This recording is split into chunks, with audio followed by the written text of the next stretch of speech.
All right, in this lesson we're going to do work that's going to look a little different from work that we've done before, but essentially we're going to be applying the same principles that we did when we learned the properties of exponents. Reason is because an exponent is just a radical in disguise. Or sorry, a radical is an exponent in disguise would be the better way to put that. See, if I have the square root of 45, it's actually the same as 45 to the 1/2 power. If I can do things to exponents, then I can do the same things to radicals, because radicals and exponents are just the same thing written in different ways. So, what are the things that we can do? How do we simplify?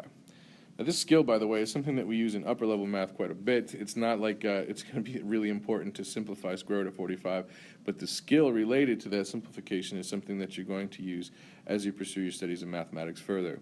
So let's start with the square root of 45. I'm going to break it up into perfect squares and whatever is left over. So 9 times 5 equals 45. 9 is a perfect square and 5 isn't.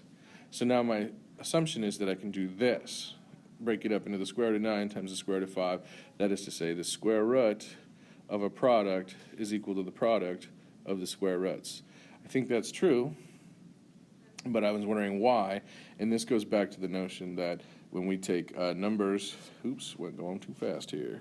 When we take numbers to a square root, it's the same as taking that number to the 1/2 power, and since we learned about power of a product, we know we can actually put the 1/2 power on both the 9 and the 5 separately and get the same results.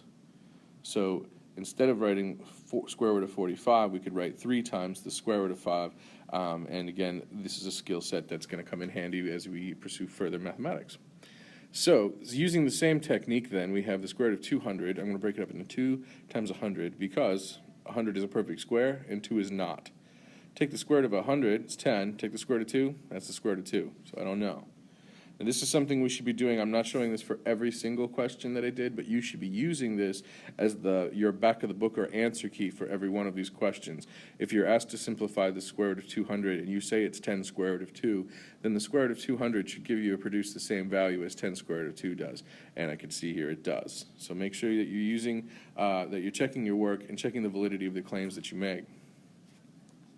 What makes C and D different is there are unknown values as well as known values, but the concept is still the same.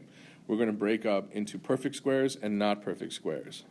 For variable expressions, perfect squares are any even power of p's, or variables, and any odd powers that are left over are going to be still remaining under the radical.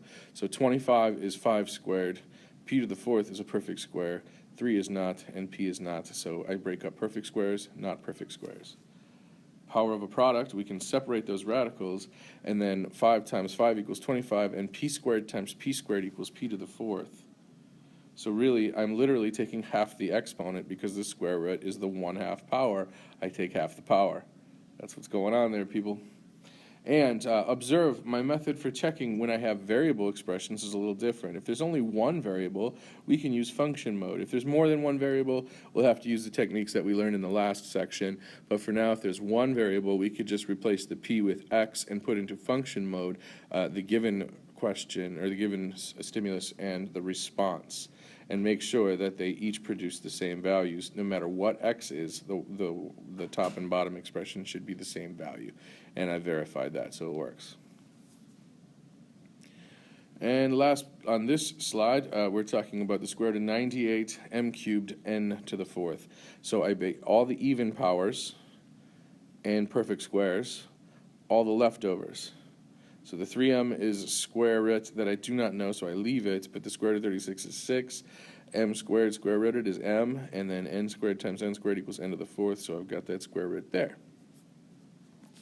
Now in this one, I'm not going to show it, but I mentioned it briefly. We can do what we did before with the calculator. That is, we let m equal some number like 5, we let n equal some number like 3, and then we see if this with m and 5 and 3 comes to the same expression as this with m equals 5 and 3. So that's a little bit of quick review. What we're doing for square roots works for any root. So in fact, with cube roots, instead of looking for perfect squares, you guessed it, we're looking for perfect cubes. Now, what if I don't know that much about the number 128, or any number for that matter? This is a way of making a prime factorization, which is a little more sophisticated than a factor tree. It just looks a little cleaner. But what it does is it breaks down 128 divided by 2 into 64, which can be divided by 2 into 32, and so on and so on. So we basically have the number 128 is produced by 7 2's being multiplied together. I need the cube root of 128, so what I need is sets of 3. So I would keep 2 to the 7th, I would keep 2 to the 6th, because I could take a third of that exponent, and I'm going to take w cubed, because I could take a third of that exponent evenly, which leaves an extra 2 and an extra w. Take the cube roots separately, and you've got what you need. So we have 2 squared times 2 squared times 2 squared equals 2 to the 6th.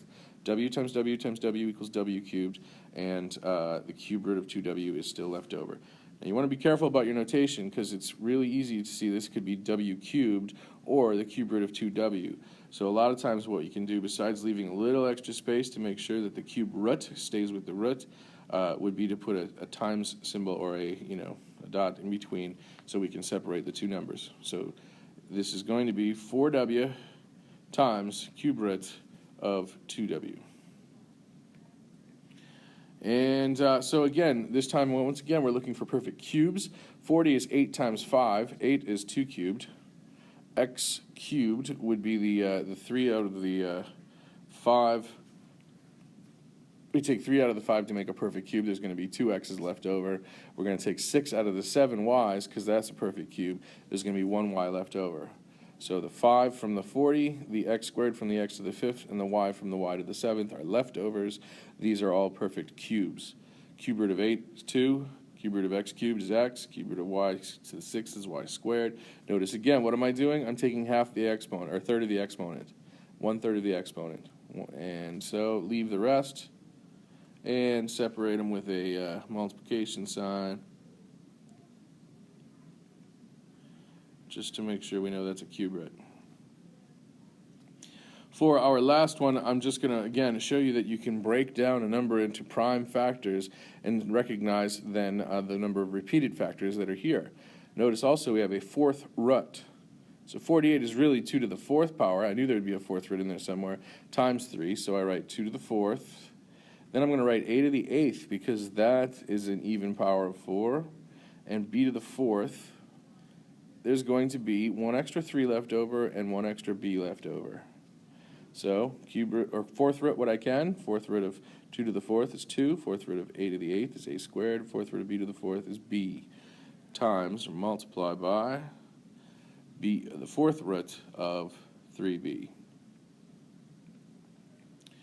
Once again, the same techniques that I mentioned for checking should be employed here, but I'm focusing on the procedure for the remainder of this video. But don't forget to check your answers as part of the process.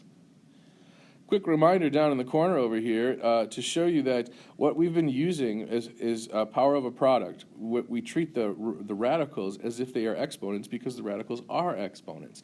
So here, we've been applying power of a product over and over and over and over again.